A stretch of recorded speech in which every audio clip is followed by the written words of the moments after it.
guests of honor, chief guests, invited guests, teachers, non-teaching staff, students, good morning.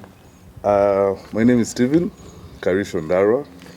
I represent the family of the Ndaras here who are here to welcome you, all of you. I take this opportunity to invite our chief guest now, Dr. Richard Munang.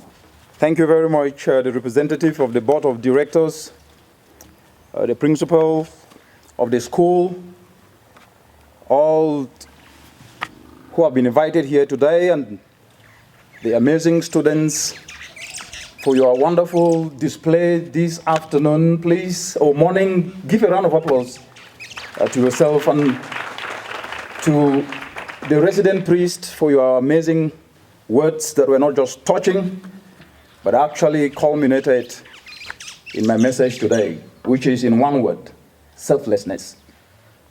Please look to your neighbor and give a fist bump. And say to your neighbor that you are the one you need to be able to turn challenges to opportunities. Please do that. I can hear, please, do that, do that. I want to hear the voices.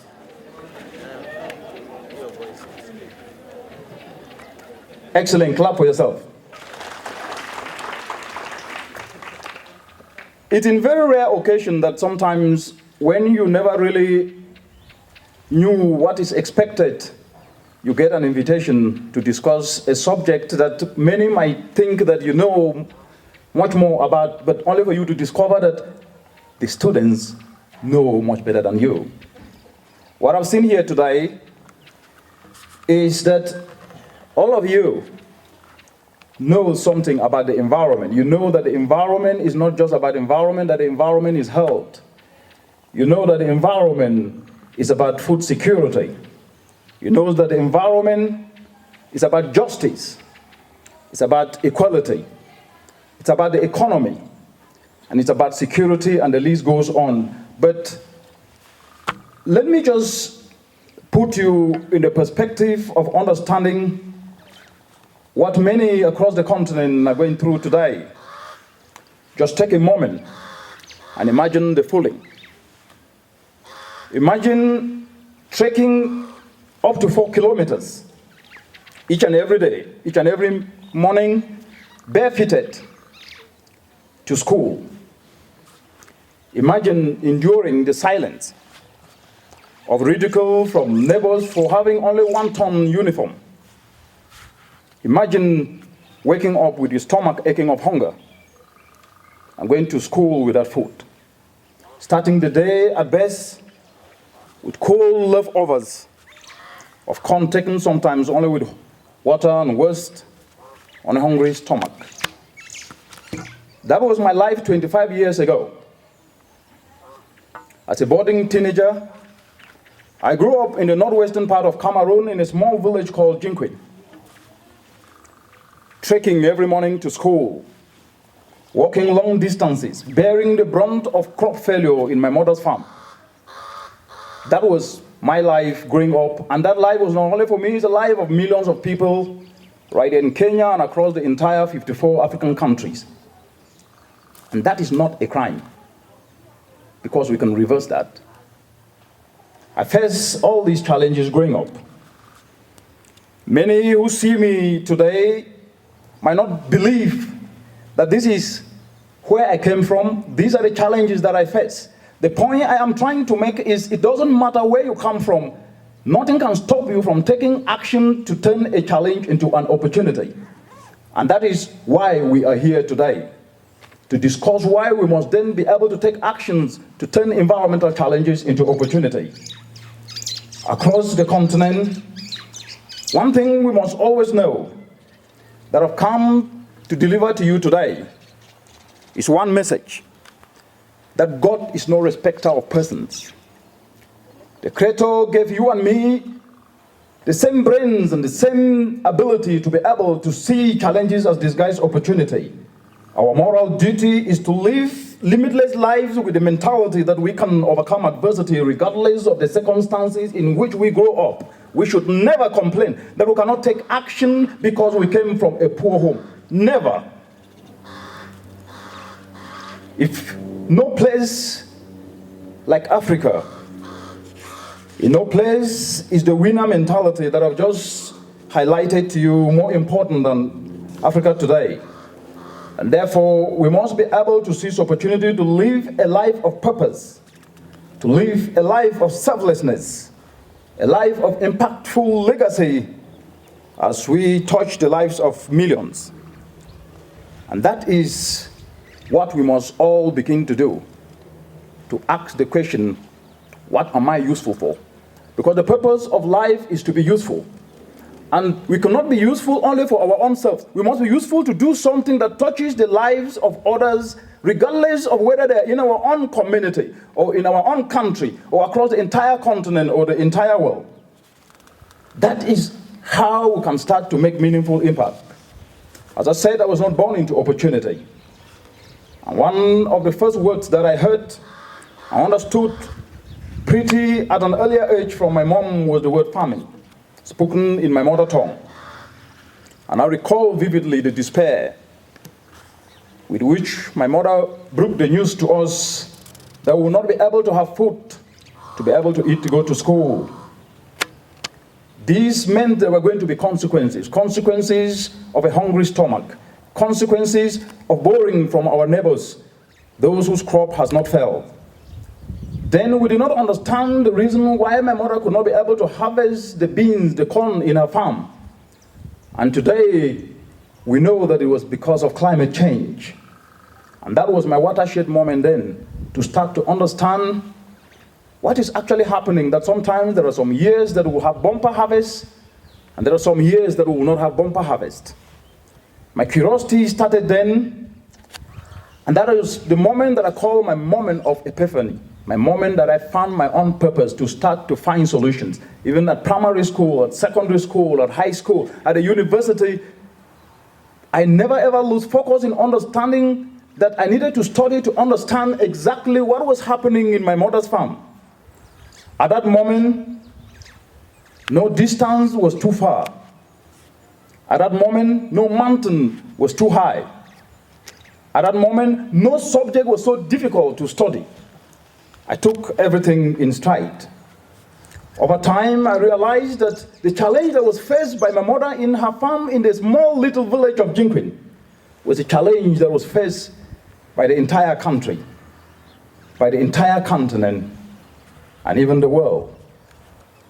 And this only meant that I had to give my best in what I was studying. So it is my sincere hope that all of you girls seated here today, all of you, the students seated here today, have already started to prioritize your own purpose, to find your own purpose from what I have seen, from the songs you have sung, from the poems that you have elaborated. You are already finding your niche to not only be an environmental enthusiast, but also an environmental solution provider. But I urge you to take each opportunity and align with what you are studying, whether you're studying any subject, it doesn't really matter. Once you have a passion for something, you can take it forward. You just heard Elizabeth here, who is not just a towering pioneer of environmental solutions in Kenya, but she's a towering pioneer of environmental solutions across Africa and the entire world. Give a round of applause for Elizabeth. I make these words knowing that the saying that goes, what a man can do, a woman can do better, is indeed spot on. You have all it takes to realize your purpose in life by turning challenges into opportunities, especially under the changing climate.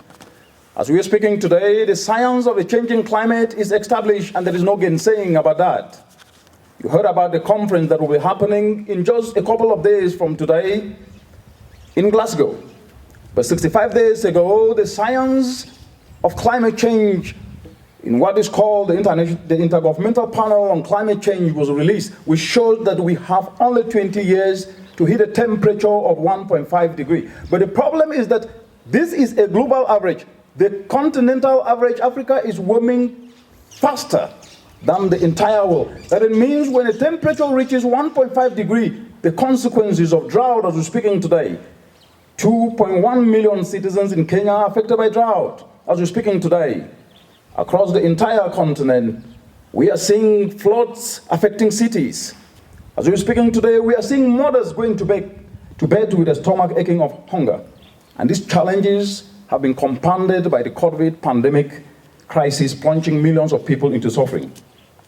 It therefore means that you, the girls, have a responsibility. And you must take leadership to devise solutions, and that should become our own fierce agency of now. The environmental dimension that you are taking can be leveraged to create opportunities across different sectors of the economy. But to do this, you will need to espouse some fundamental attributes. And one of these attributes is what I call the vision of an eagle, which can spot and focus on a target as far as 3 kilometers. Such outstanding vision, which I call an eye for solutions, will be critical to ensure climate action and environmental solutions become not just the transformational change that we need, but rejuvenate and turn Africa's challenges into opportunities. For example, you mentioned trees today, and you will be planting trees. Not only today, you've also shown that the Environment Day should not only be on the 5th of June every year, that it should be every day. But what we need to understand is that we need, as we plant trees, we need to understand about our mothers, fathers, brothers and sisters in villages who are choking because of indoor pollution. We need to understand that the primary source of emissions in the entire African continent is land-based, accounting for about 56% of continental emissions, coming from land cleared for agriculture, coming from land cleared. Trees fell down for charcoal harvesting. As we are speaking here today, over 700,000 Africans die every year because of indoor pollution. These are our mothers. These are our brothers and sisters. These are our fathers. They have committed no crime but for harvesting or cooking a meal with charcoal because they lack alternatives. What this tells us is that it goes beyond just about environment. It's about us, the citizens of the continent and the entire world. In Kenya, as we speak today, between 14,000 to 20,000 Kenyans lose their lives every year. Yes, those are the statistics we have. They lose their life every year because of indoor pollution. As I said, this should not happen. And therefore, as we plant trees, we must look at what I call alternatives. Alternatives to ensure that the driver for deforestation, which is to harvest charcoal, which is to clear for agricultural land, we can start to devise solutions that can be able to replace the dependence of charcoal and ensure that our mothers in villages can have this viable alternative.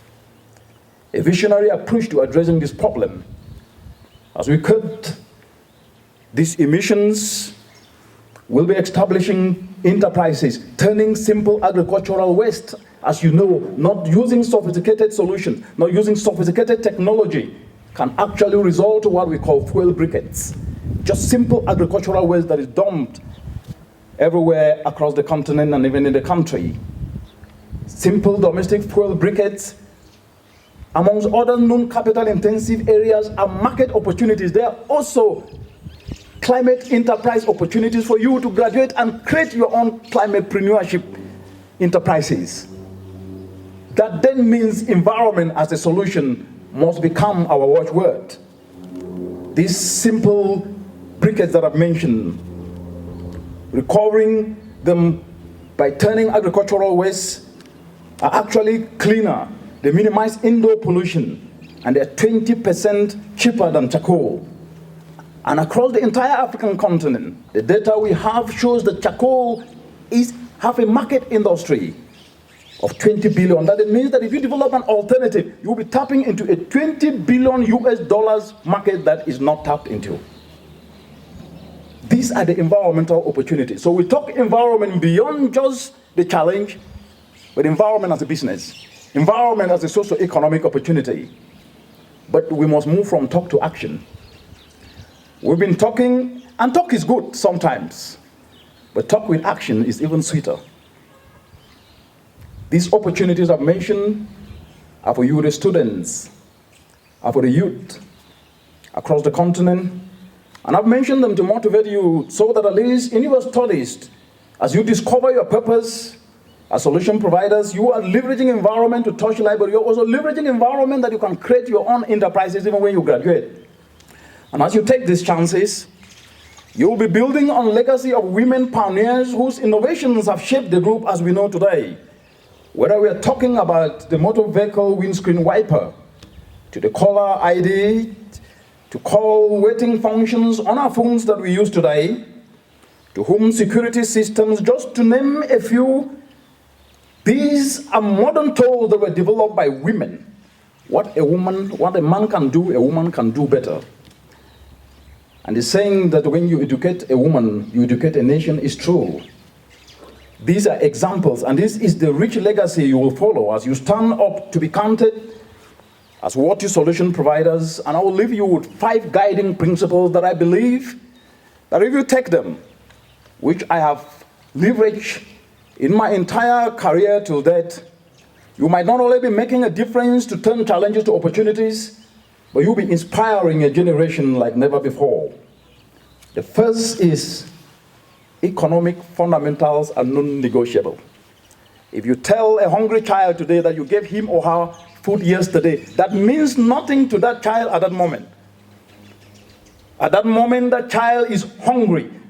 That child doesn't remember that she was given food yesterday. That then means if we were speaking to people who are hungry, if we carry out actions without putting food on the table, and money in more pockets, our message may be sweet, but it might not be able to go that far.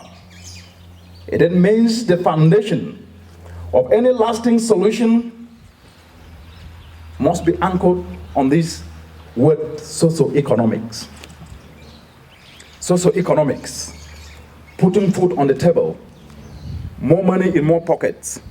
Our mothers in the villages might not understand the jargon of climate change. It doesn't mean anything to them. But they will understand the solution that help her put food on the table, that help her get some money to send her kid to school. That's what matters. And we can never ever ignore that. As I mentioned earlier, the charcoal industry in the continent is worth $20 billion US. At the same time, the availability of clean cooking solutions is at 10% as we speak today. That means you have 90% opportunities that are not being tapped into. We hear more of the problems sometimes. We don't hear more of the solutions. That's the myth I want to debunk.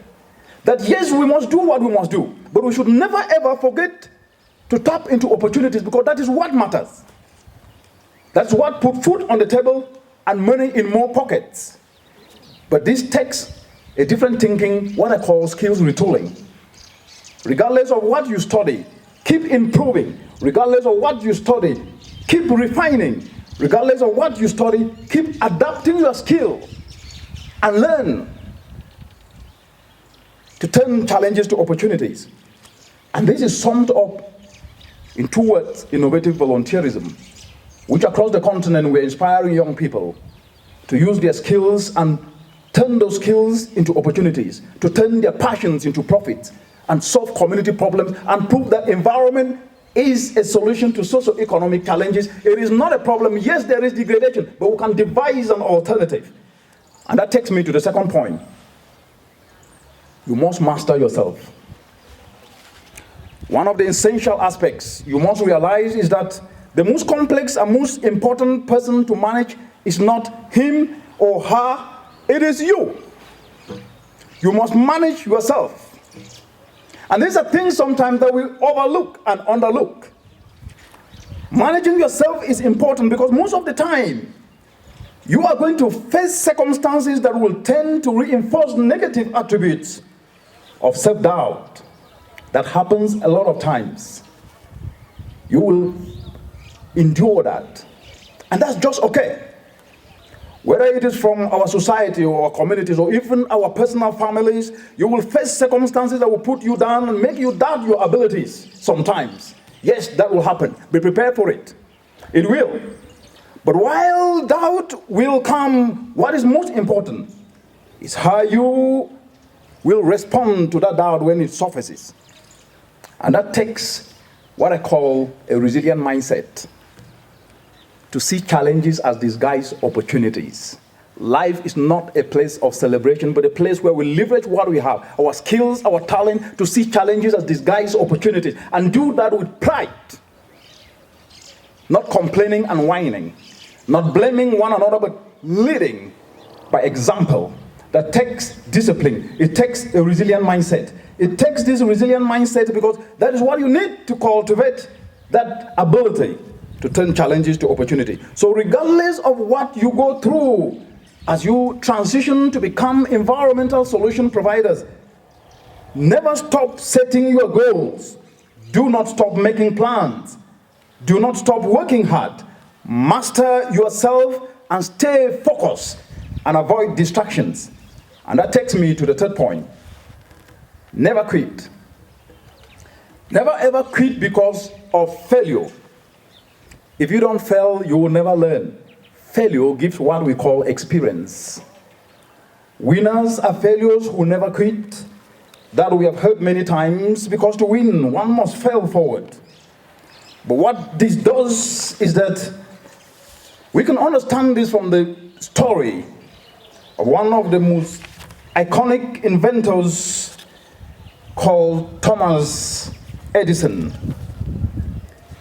He had conducted over 9,000 experiments in trying to devise a new type of storage battery and even the light bulb.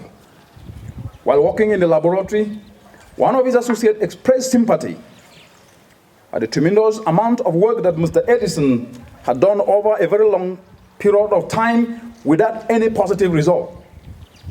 But Mr. Edison's response was actually a rare response that you hardly hear today. We could have heard people holding their heads up and say, oh, this is too difficult, I will give up.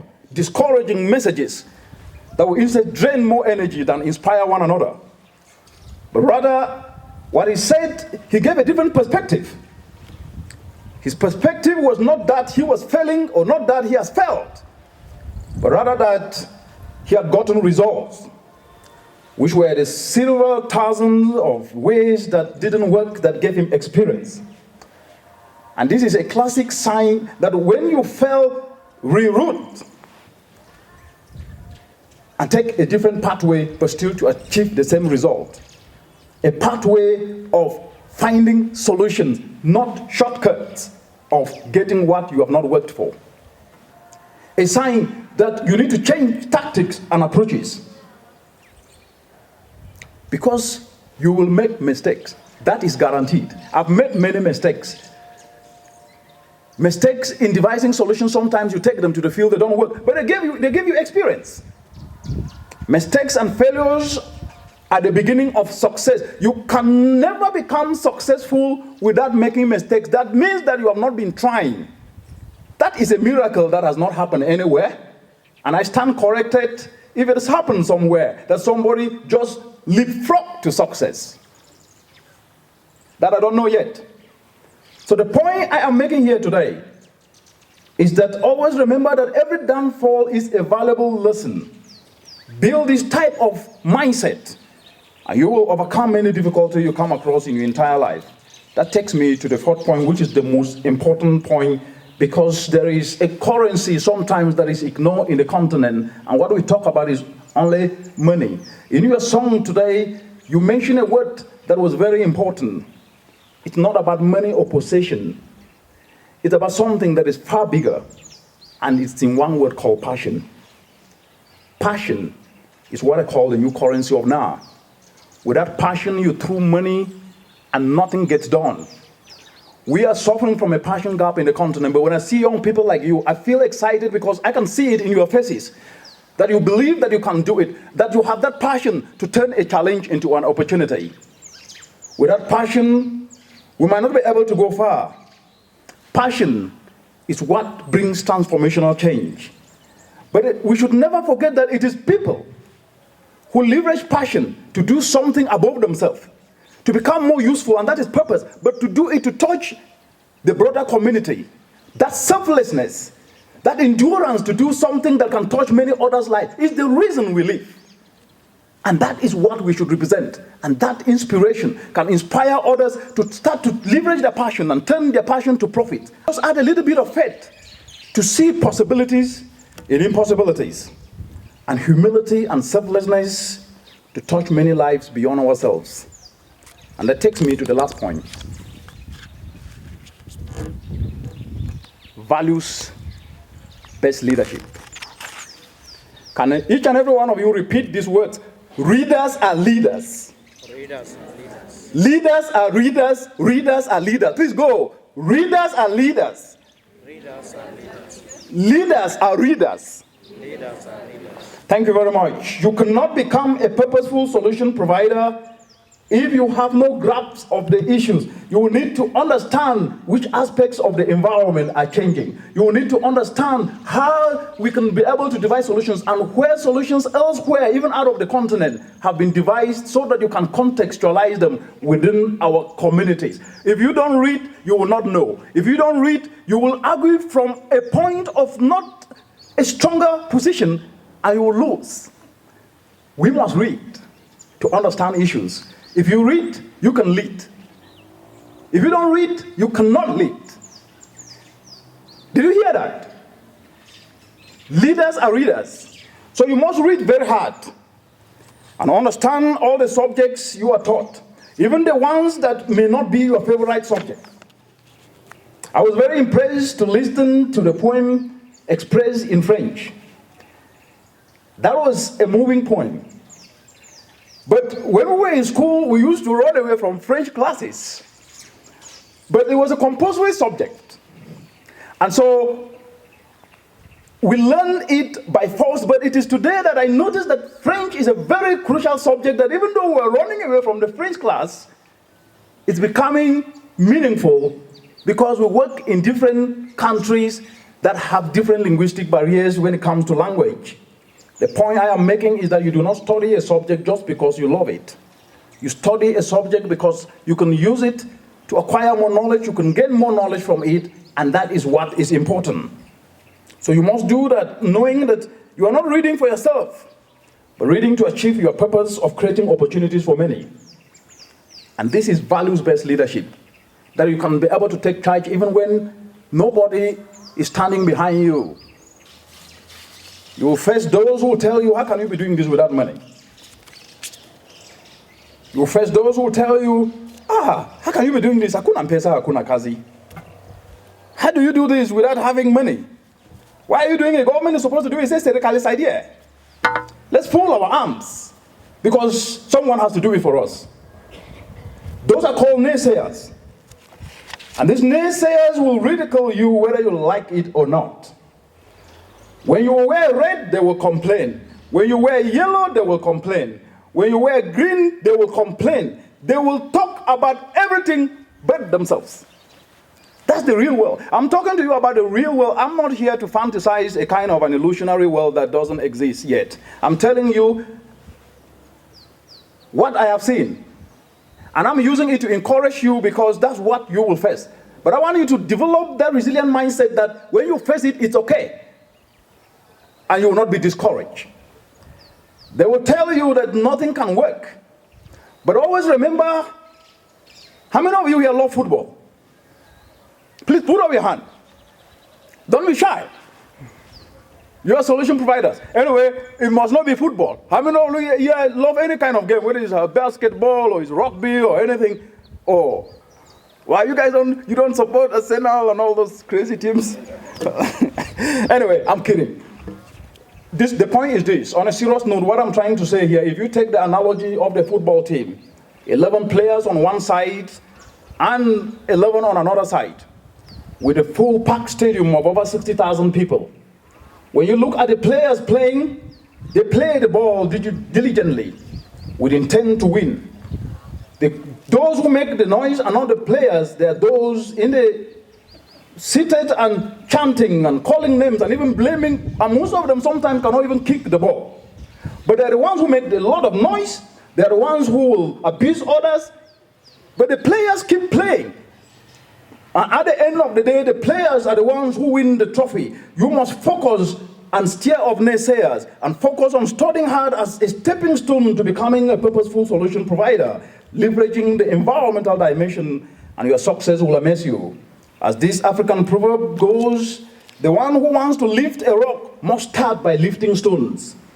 By lifting stones, you can lift a rock. By crawling, a baby learns to stand. This proverb is your marching orders. It is your marching orders for you to become a purposeful, responsible solution provider that Africa and the world urgently needs today.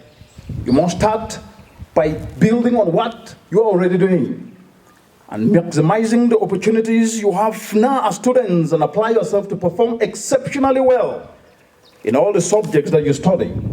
But always remember, I know that you are not learning for yourself. Yes, you are not learning for yourself. I came from a small village called Jinquin, but I'm here today.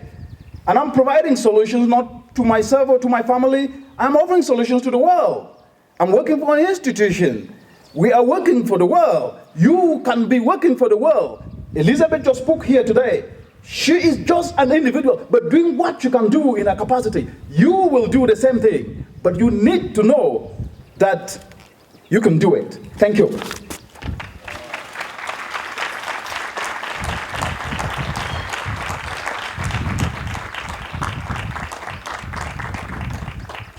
Thank you so much, the guest of honor, for those words of inspiration. I believe today we will look at issues of life from a different eye.